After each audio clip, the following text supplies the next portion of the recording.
So I am done. Finished my last night. Finished my last passenger. I still remember my first passenger. I think my first passenger was a lady from North Carolina. She retired from the military or was in the military. And my last passenger was another lady. She was from Dallas. She arrived home from Chicago.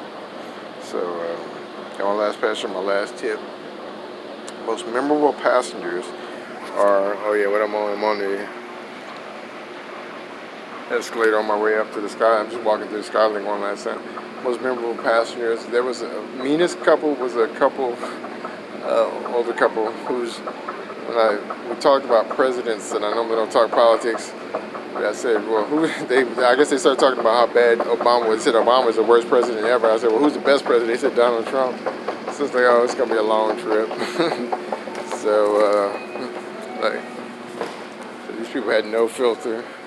Husband and wife, both of them were just, one of them was usually nice, one of them the other mean. Both of them were just mean. They would even start arguing with each other. But at the end of the trip, the long trip we were on, they were pretty much on my side. I was really trying to sweet talk them. And they gave me, I think, $50, $60 tip. So they were really, cool. I know some of the nicest people, some of the meanest people are the best tippers, or most impatient people are the best tippers. The nicest people are the worst tippers, and rich people are the worst tippers. Or people who come across as rich and tell you about all the money they have in their vacation house. They're normally the ones who are worst tippers. All right, this is the train station. It's the only way to get around here quickly. Man, I could spend so much time in this freaking airport, like all the memories. I could spend like 2 hours just walking around, not just this terminal, but other terminals. So these are the trains. This is how to get around. Let's see. Nicest passenger was a guy, Vietnam vet, said he was blinded by RPG in Vietnam, lost some of his fingers. And this was when he was young, and now he was older, he was having hip trouble, so that's why he was in my wheelchair. But like the nicest guy ever. Like this guy's been blind, missing fingers, and one of the nicest passengers I've had. I was like, wow.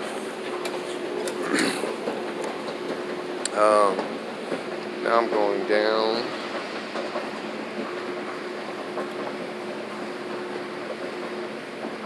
I should ride the train one last time.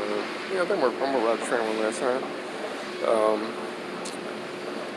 So yeah, that was like the coolest passenger, nicest passenger I remember, and the meanest. But in the end, I was cool with all of them. Let's see, most attractive passenger.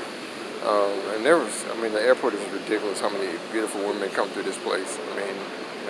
It's just, I'm gonna miss just all that scenery. But ironically, the prettiest person I saw at the airport was a lady. She was from, I don't know, maybe Brazil, from Hispanic, some Spanish-speaking nation. What I assume, because of the accent, and she was attractive. But like everyone else is some of the attractive people here. But the thing that, so I saw her from distance. She came and asked me a question, and I noticed she had like a little blonde, like mustache. I was like, oh, that's interesting. And she left, and she came back and asked me another question. And I noticed she had like blonde hair on her face, like almost like a little like what I have, but it was like blonde. And as crazy it was, I thought that was so attractive. I don't really know, and it's never been a thing to me. But it just somehow just see her with like that little bitty fuzz on her face. I was like, she is so pretty to me. And I guess she was pretty just because she was different than everybody else. All right, I'm going back up. I'm gonna ride the train for a little bit. This is my last time here, so I'm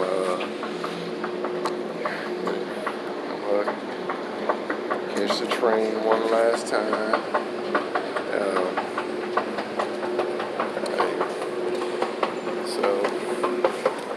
Yeah, so I know as weird as that is, it's true. Like I said, I don't know. It's never been a thing, but I just noticed it.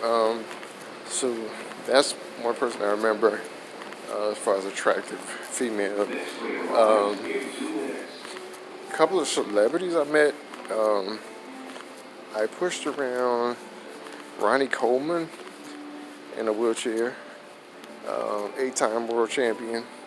But if you want to know why he was in a wheelchair, you could just Wikipedia him and do the research, and it talks about the health issues he had, which really broke my heart because I was a fan of bodybuilding and followed him for a time, and I didn't even recognize somebody to tell me that was him, and so I'm pushing around for like 30, 40 minutes, but I had to pretend like I didn't know him, and even at the end I was like, what's your name? Oh, okay, and he said, oh, Ronnie Coleman, and he signed off, and I never acted like I knew him, but it was so cool to push him around, but sad to see him with his haven't seen him having to ride in the wheelchair, and also other celebrity I met here. I missed Michael Irvin. He got off a flight that I was supposed to be on, but I showed up late. It was the same time during the Saints game. The other celebrity I met was YouTube personality Patrick Bet-David, and I was just I was waiting for some luggage, and I saw him. I was like, man, that looks like Patrick Bet-David. But I was like, I'm not sure. And we're not allowed to approach celebrities. So I asked him when he was with his group. I said, oh, is that Patrick Bet-David? I'm just like, is that Patrick Bet-David? Oh, okay, cool. I saw him at the airport. But the person I talked to says, oh, yeah, you want to meet him? I'm like, with a passenger in a wheelchair. I'm like, yeah, okay. So we go and we talk, and we're talking about, he just done the Kobe interview, and we were talking about, he's a Laker fan, I told him I was a Celtic fan, so we talked for a few minutes, and that was it. His assistant took my information, I haven't heard back from her since, but that's when I decided to make the Laker thing for him, and he got that. And also, the other thing I made for him, I actually saw it in a video, one of his Instagram little short feeds. There was somebody in his office doing something, and it's in the Iranian flag is on the desk, on someone else's desk in the background. I was like, oh, okay, it made it. So that too made it. All right. So that's about it. I'm gonna get on a train, ride the train one last time, and then think about a couple other memories I'm gonna do on video. All right. And the train is the best way to get around in DFW. This airport is the size of Manhattan, like 27 miles. So it's the size of Manhattan. So it's pretty big to get around. I spent a lot of time on the train. I tried to do my GPS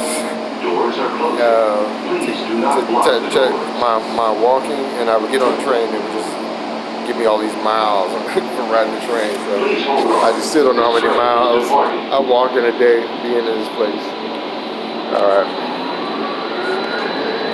So this is the view from the train.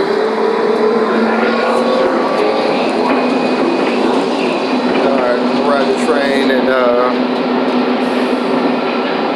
we'll shut this down for now.